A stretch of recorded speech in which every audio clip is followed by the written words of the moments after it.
In continuation with the wave bending mechanism that you have seen in the last video, where n is less than 1, okay, here that means your angle of incidence is always less than angle of refraction. That means phi naught is less than phi.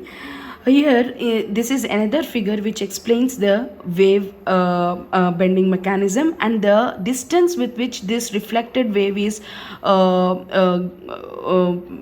the distance with which this reflected wave is covering. Okay, so in this figure, if you can see, let us say that your angle of incidence is large enough.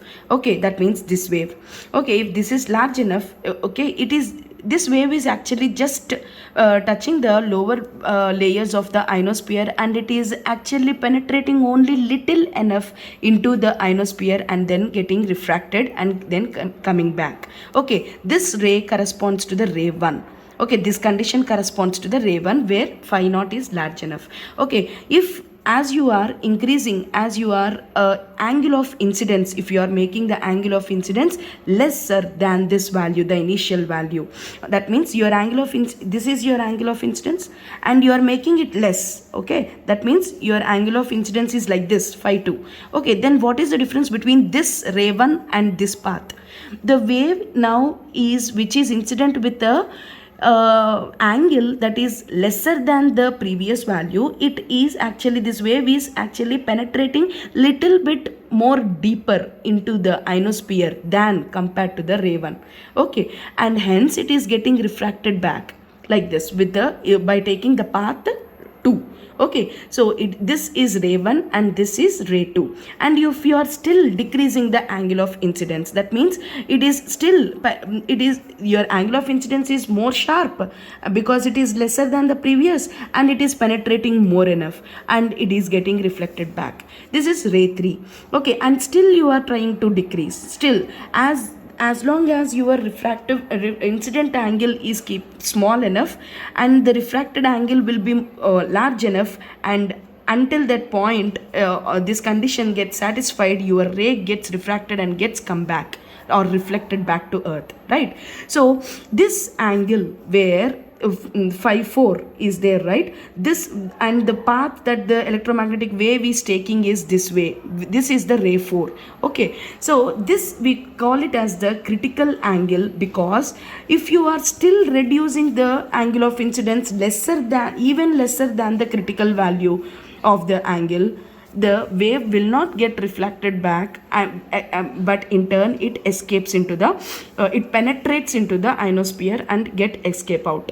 Okay, so this angle we treat it as the critical angle, and this angle, at this angle only, and all the angles greater than the critical angle, the wave gets reflected back, but the angles lesser than the critical angle, the wave gets penetrated. This you have to understand. Okay, the condition for the angle of incidence must be less than angle of refraction is necessary in order to make your wave to penetrate into the ionosphere and gets reflected back. Fine, but for what angles of incidences this can happen, the wave refraction can happen, it depends upon the critical angle of incidence. The critical angle of incidence is that angle at which the wave can able to penetrate and get reflected back, and then refracted by the ionosphere and then reflected back to the ground. Okay, so that angle we call it as the critical angle. And also you can see in this figure that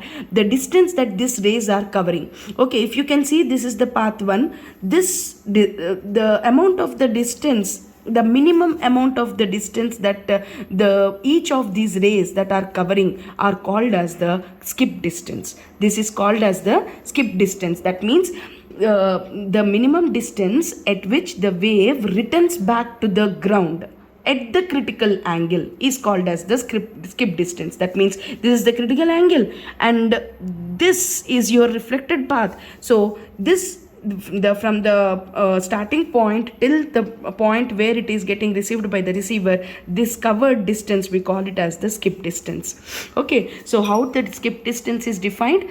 It is defined as the minimum distance at which the wave gets returned back to the ground at the critical angle. Okay, it is called as the skip distance. Okay, for the different layers of the ionosphere, we will be getting the different skip distances like this. Okay, this is skip distance 1 for this path. This is the skip distance 2 for path 4 as well as path 2. If you can see, path 2 and path 4 are taking the same skip distance.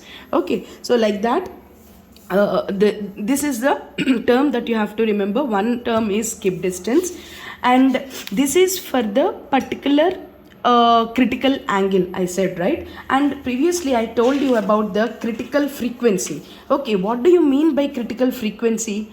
The critical frequency is defined as the here I have told you what is the critical frequency, which is nothing but it is associated with the maximum ionic density of that particular ionosphere, right? This is the maximum frequency.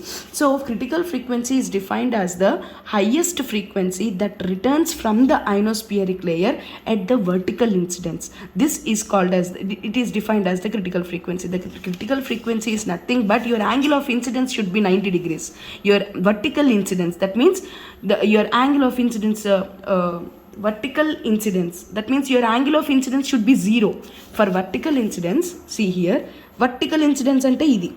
Okay, so for the vertical incidence, your angle of incidence, this is not vertical. If this is vertical, then the angle of incidence is almost it is parallel to this line, so your angle of incidence is 0. So when your angle of incidence is 0, this corresponds to the vertical incidence, and for this only your phi I becoming 0, for this only you will be getting the critical frequency. So how is it defined? The highest frequency that is getting returned back by the ionospheric layer at the vertical incidence, we call that particular frequency as the critical frequency. Okay, this is corresponding to the vertical incidence. But if you are considering at any angle of incidence, what are the different frequencies of the electromagnetic wave that are possible to come back to Earth? Okay, that also you have to consider. That particular frequency, we call it as the maximum usable frequency. Actually, critical frequency is the highest frequency that is coming back to the Earth with the vertical incidence. But if the angle of incidence is not vertical, it can be any angle. Okay, so for that particular any angle of incidence, the maximum frequency that which is getting reflected back from the ionosphere, we call it as the maximum usable frequency. Okay, let us see the definition.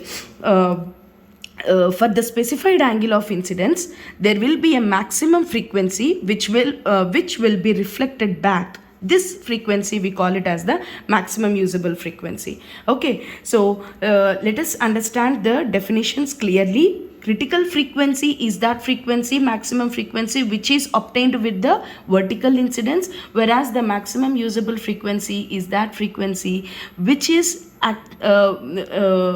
for any angle of incidence, not for the vertical incidence. Okay, both these frequencies are corresponding to the refracted phenomenon. Okay, that particular frequency which is able to get reflected by the ionosphere and come back to the Earth.